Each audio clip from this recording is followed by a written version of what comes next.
Bonjour, je m'appelle Guillaume Laudini, j'ai 37 ans, je suis futur coach sportif et conférencier sport santé. Bienvenue sur Papillon Action. Moi, j'ai commencé ma carrière dans l'armée de terre déjà. Avant de faire l'armée de terre, je faisais pas du tout de sport. Et je ne faisais pas de ski. Et du coup, j'ai décidé de rentrer dans les chasseurs alpins. Donc ça a été vraiment mes premières expériences avec le sport. J'ai toujours continué le sport. Une fois que j'ai eu fini mon contrat, que j'ai repris mes études, que je suis rentré dans la vie active, j'ai continué à faire du sport. Et ce qui a changé énormément ma vie, évidemment, c'est le diagnostic de ma sclérose en plaques en janvier 2022, parce qu'il est connu que l'activité physique adaptée sur le bienfait du patient et dans le cadre de cette maladie est important, est énorme et même vital. Et c'est pour ça que j'ai décidé en 2024 de devenir coach sportif et d'inculquer au plus grand nombre le bienfait de l'activité physique adaptée sur le corps, sur la santé, sur le bien-être moral et sur tout le reste.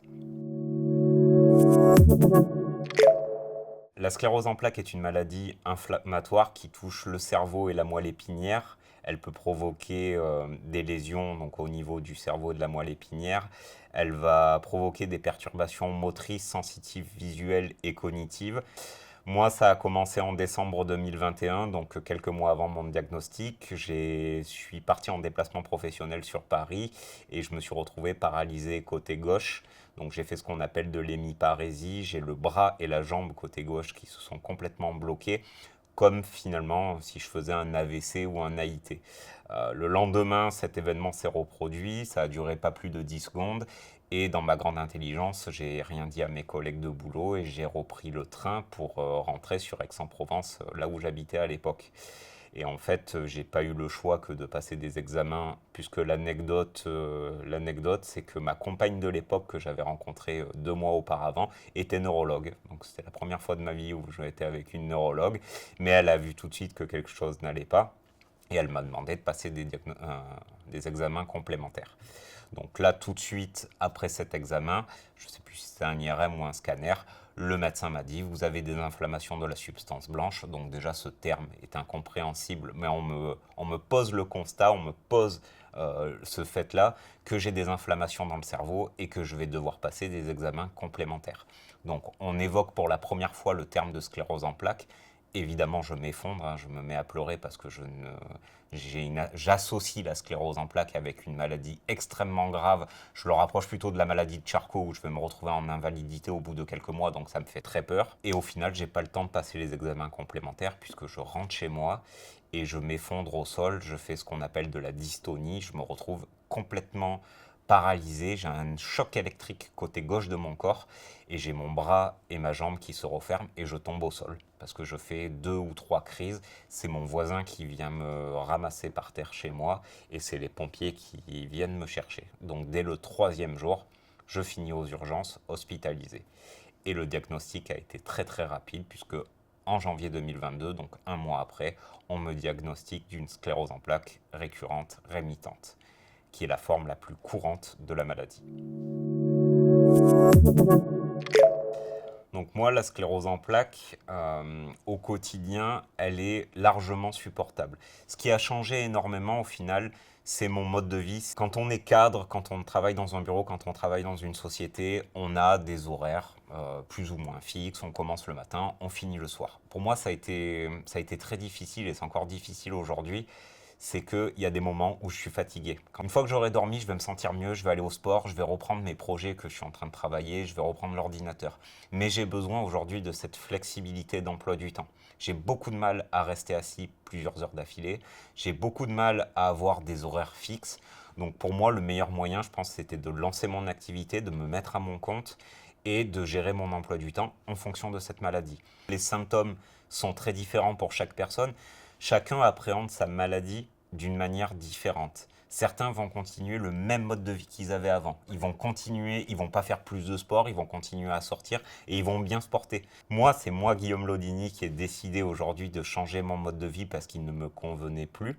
Après, chacun appréhende sa maladie. Tout le monde a une forme différente, tout le monde a des symptômes différents, tout le monde a des habitudes de vie différentes et chacun l'appréhende comme il le veut. Je pense que le point commun avec tout ça, c'est de dire, si vous avez des envies, Si vous avez des projets, gardez vos projets. Il faut surtout garder la niaque, il faut surtout garder les pieds sur terre et il faut arriver à continuer à avancer, pas après pas, mais il faut continuer à avancer.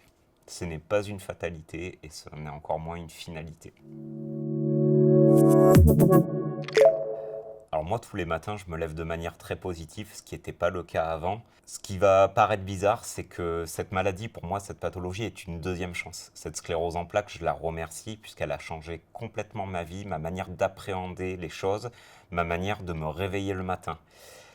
J'ai toujours fait beaucoup de sport, mais j'étais pas forcément quelqu'un de très positif. J'avais une hygiène de vie qui était lamentable.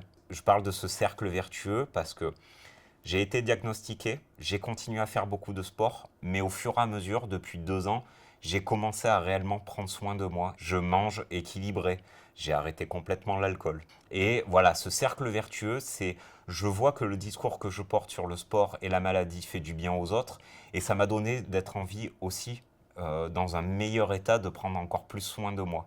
Et chaque jour, c'est un cercle vertueux, et c'est vraiment top.